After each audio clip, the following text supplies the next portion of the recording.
Reservation जो कि higher level education और हायर लेवल जॉब्स में है, वो एक सीरियस फेलियर है और वो देश को पीछे लेके जा रहा है।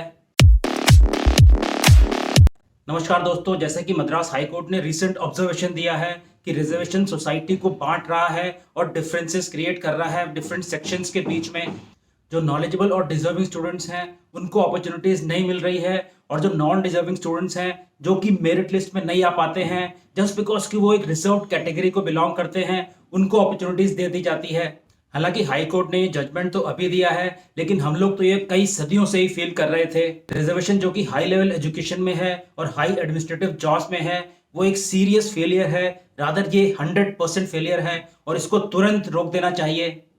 राजनीतिज्ञ तो इसमें कुछ नहीं कर सकते, क्योंकि ये सर्टेन सेक्शंस की तुष्टिकरण का एक फॉर्मूला बन चुका है। ये गरीब और निचले लोगों तक तो पहुंच ही नहीं रहा है जिनको कि इसकी सच में जरूरत है। जैसे कि गांव में काफी इनइक्वालिटी एग्जिस्ट करती है, लेकिन वहां तो लोगों को पता भी नहीं है कि ऐसा कुछ रिजर्वेशन एग्जिस्ट करता है। जो इलाइट और वेल टू डू लोग हैं रिजर्व कैटेगरी के अंदर ही, वो लोग सदियों से इसका फायदा उठा रहे हैं, हालांकि उनको इसकी जरूरत बिल्कुल भी नहीं है। आजादी के बाद गांधी जी और अंबेडकर जी ने एक स्पेसिफिक पीरियड के लिए रिजर्वेशन शुरू किया था, निचले और गरीब लोगों के लिए जिनको की अपॉर्चुनिटी नहीं मिल पाती थी, और ये एक बहुत सही डिसीजन भी था। लेकिन आज के डेट में ये थ्योरी में तो बहुत अच्छा है, लेकिन ऑन ग्राउंड ये 100% फेलियर है। रेयरली एक भी जेन्युइन केस होगा जो कि सच में गरीब फैमिली से बिलोंग करता हो और उसने इस रिजर्वेशन का फायदा उठाया हो। ज्यादातर ये जनरेशन तक चला आ रहा है, जहाँ पे कि वेल टू डू फैमिलीज के लोग इसको इस्तेमाल कर रहे हैं। पहले दादा ने यूज किया, फिर पिताजी ने यूज किया, और अब बेटा यूज कर रहा है। ज्यादातर ये मिडिल क्लास और लोअर मिडिल क्लास फैमिली वाले लोग लगातार यूज कर रहे हैं जनरेशन से। असल में ये होना चाहिए बिलो पॉवर्टी लाइन के लोगों के लिए। रिजर्वेशन से किसी को भी ऑब्जेक्शन नहीं है अगर वो सही में गरीब लोगों तक पहुंचे। ये असल में गरीबों तक तो पहुंच ही नहीं रहा है, और जो क्रीमी लेयर है with in the reserve category, वो गरीबों का हक मार ले रहे हैं। असल में देखा जाए तो जो ये creamy layer with in the reserve category है, वही असल में रिस्पॉन्सिबल है उन गरीबों के गरीब होने के लिए। जो भी रिजर्वेशन यूज कर रहा है, हमें उनको ब्लेम बिल्कुल भी नहीं करना चाहिए, क्योंकि बिना ज्यादा मेहनत किए अगर किसी को हायर लेवल एजुकेशन इंस्टीट्यूशन में एडमिशन मिल जाता है या फिर हायर लेवल जॉब मिल जाता है, तो फिर वो कैसे रिफ्यूज कर सकता है। देखिए, कोई भी यहाँ पर संत तो है नहीं। आपको बड़ा आश्चर्य होगा ये जान करके कि जितने भी रिजर्व कैटेगरी के मेरे दोस्तों से मेरी बात हुई है रिजर्वेशन के रिगार्डिंग, उनमें से सभी ये बिलीव करते हैं कि रिजर्वेशन नहीं होना चाहिए। बट बहुत ही लॉजिकल पॉइंट उनका ये है कि अगर उनको एक अपॉर्चुनिटी या फिर एक बेनिफिट मिल रहा है तो ऑब्वियसली वो अवेल करेंगे, और ये बहुत ही नॉर्मल बात है और कोई भी आम इंसान ये करेगा। एक कड़वा सच ये भी है कि रिजर्व कैटेगरी के फेक सर्टिफिकेट बनाने का अलग से धंधा भी चलता है। मेरा एक बहुत ही क्लोज फ्रेंड है जिसने कि रिजर्व कैटेगरी के थ्रू एडमिशन लिया था। जब हमारा कभी कॉलेज में डिस्कशन चला करता था तो वो ये कहता था कि तुम लोग अननेसेसरी खून जला रहे हो, तुम थोड़े बहुत पैसे दो और रिजर्व कैटेगरी का सर्टिफिकेट बनवा लो और ऐश करो। ये वही बंदा है जो कि आया तो रिजर्व कैटेगरी के थ्रू था, लेकिन फर्स्ट ईयर में उस जमाने में आप लगा लिए 92 93 में भी वो वैन ह्यूजन और लुई फिलिप की शर्ट्स पहनता था, और उस समय तो हमने इसका नाम भी नहीं सुना था। शायद हमने एरो का नाम सुना हो, लेकिन इन ब्रांड्स का तो हमने नाम भी नहीं सुना था उस समय। मतलब हमारी तो गवर्नमेंट यूनिवर्सिटी ही थी जिसमें कि 50% से ज़्यादा लोग तो हम्बल बैकग्राउंड के ही आते थे। इसी के रिगार्डिंग जो बहुत ही इंटरेस्टिंग बात है वो मैं आपको बताता हूँ।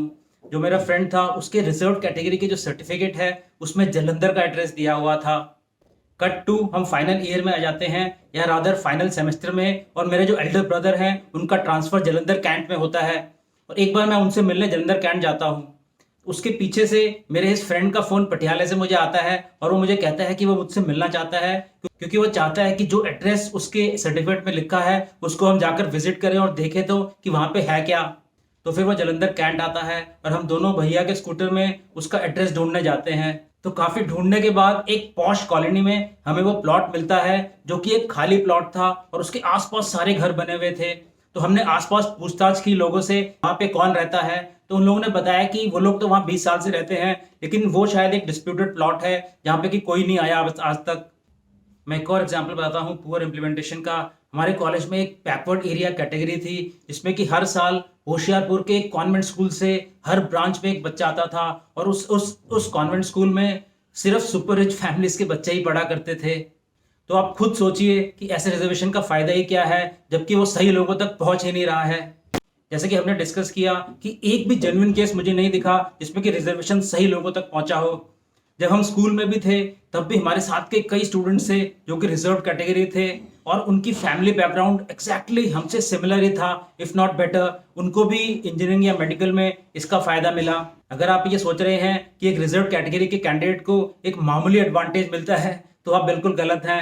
मिसाल के तौर पर लेट्स से कि एक 100 मीटर की रेस है, तो ऐसा नहीं है कि रिजर्व कैटेगरी का जो कैंडिडेट है उसको 10 मीटर आगे खड़ा कर दिया जाता है। एक तरह से उसको 95 मीटर आगे खड़ा कर दिया जाता है। तो एक तरह से रेस का कोई मतलब ही नहीं है।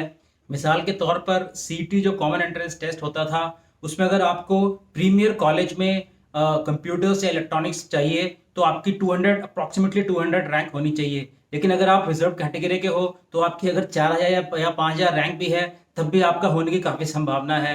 और इस पर्टिकुलर रैंक में अगर आपकी 4000 रैंक है और आप जनरल कैटेगरी के हो तो शायद आपको बीएससी ऑनर्स भी ना मिले।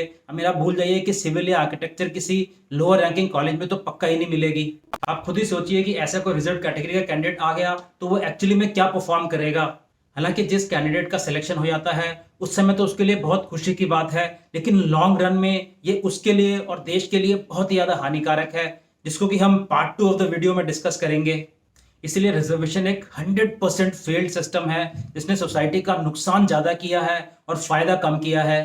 और मद्रास हाई कोर्ट अपने ऑब्जर्वेशन में बिल्कुल सही है कि रिजर्वेशन ने डिफरेंसेस क्रिएट किए हैं सोसाइटी में और डिजर्विंग कैंडिडेट्स को अपॉर्चुनिटीज नहीं मिल रही हैं। हम पार्ट 2 ऑफ द वीडियो में कवर करेंगे कि रिजर्वेशन कैसे देश को पीछे लेके गया है एक्सीलेंस और एफिशिएंसी के पर्सपेक्टिव में, और ये एक मेन रीजन है कि हमारा देश तरक्की क्यों नहीं कर पाया है पिछले 60-70 सालों में भी।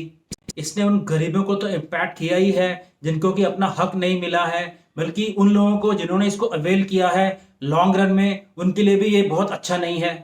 धन्यवाद दोस्तों, मैं हूं डॉक्टर विनोद सिंह। नमस्कार।